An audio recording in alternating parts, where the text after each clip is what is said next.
So, what's going on here with this awesome orange carpet rolled out, Gerard? Well, this is called Sluter Ditra, which is new technology apparently for setting tile, so that if the framing or anything flexes or contracts and expands, then your tiling grout won't be disturbed as much.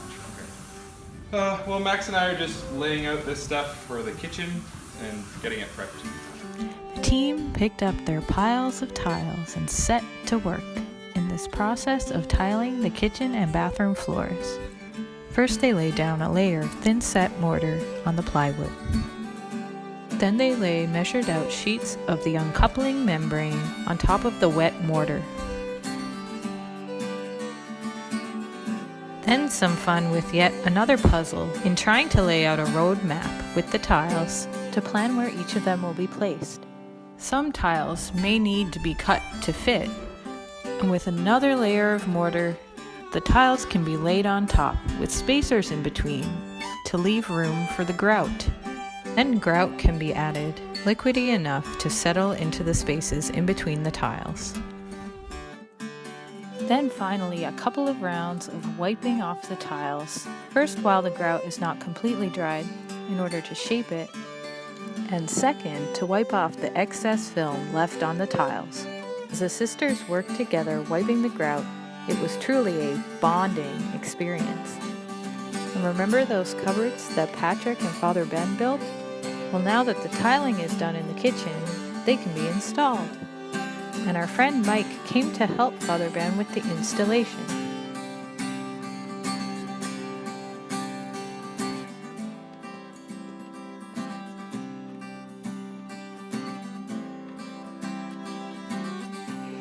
My name is Mike Galore.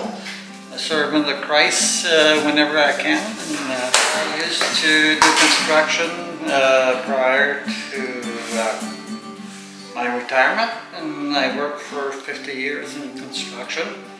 I've been turning to Mike. I've been asking him for advice throughout the project. Really. I met Mother Mary Bernadette in Halifax. And then I met her again at St. Mary's in Ottawa. And when Mother started talking about building houses, I don't know, I guess I must have made maybe 15 plans. Yes, that's right. You were at the very beginning. You were helping draft some versions of the convent, right? That's right. I'm Valerie Legault. Well, we've known behind the scenes a long time. For a long time, my husband Mike and I. Personally, it has shown me how giving God permission can really open the doors for so many in their own journey with Christ and living a spiritual life, and just the graces that flow from being a part of this, but also saying yes to God, and God just moves beyond, He does wonders beyond what you could ever imagine. You can't imagine this in your mind, and I think that's just a representation of how God is as well. Amen. Amen. I agree. Next up, some more floors will be looking good as they're covered with hardwood. We are working on hardwood flooring here today. I have Sister Teresa helping me out. This is my second day here, and it's lots of fun. Wow! How did you find out about the project, Jerry? Well, because we have these excellent friends called the Queenship of Mary. Before they were the Queenship of Mary. And they put an impression on our mind, and we're following through on what we've always wanted to do. My wife is around somewhere with Mother Mary Bernadette, and I'm sure you'll see her later also. I can't stop. But it's great to be here. Well, Sister Therese, what's the knack for getting this floor down? Easier than you would think. It's tongue and groove, just like the sheeting, and you just put them in together. And, yeah.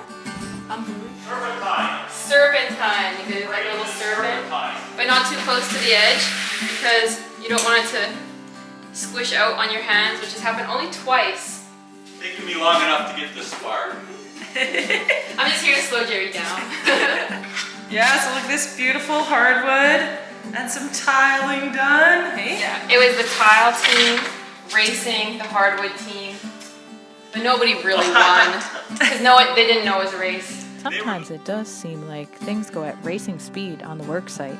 After not having visited the site for only a little while, I came back and I was floored by how much hardwood and tiles they had already installed. So we finished priming all the rooms, and now we're here putting some color on. I am going ahead of the other guys, cutting around the ceilings and in the corners. Because with their big fat rollers, you can't get right tight in the corners. So we have this little roller, and then I use a brush to cut into the corner, really nice and tight. The different thing is I load the brush up, get some paint on the wall, and then using a little steady hand, you get right up close and draw the line. Any tips on how to keep the hand steady? Don't drink too much coffee. What's the color called? The viewers. River's Edge.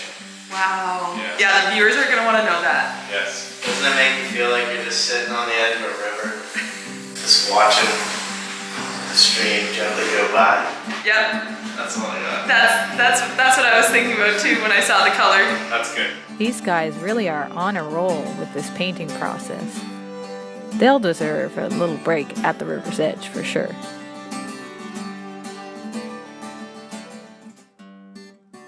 Next time on Sister Build, some friends come to help us build a woodshed, and the Mother House architect and his family visit the work site.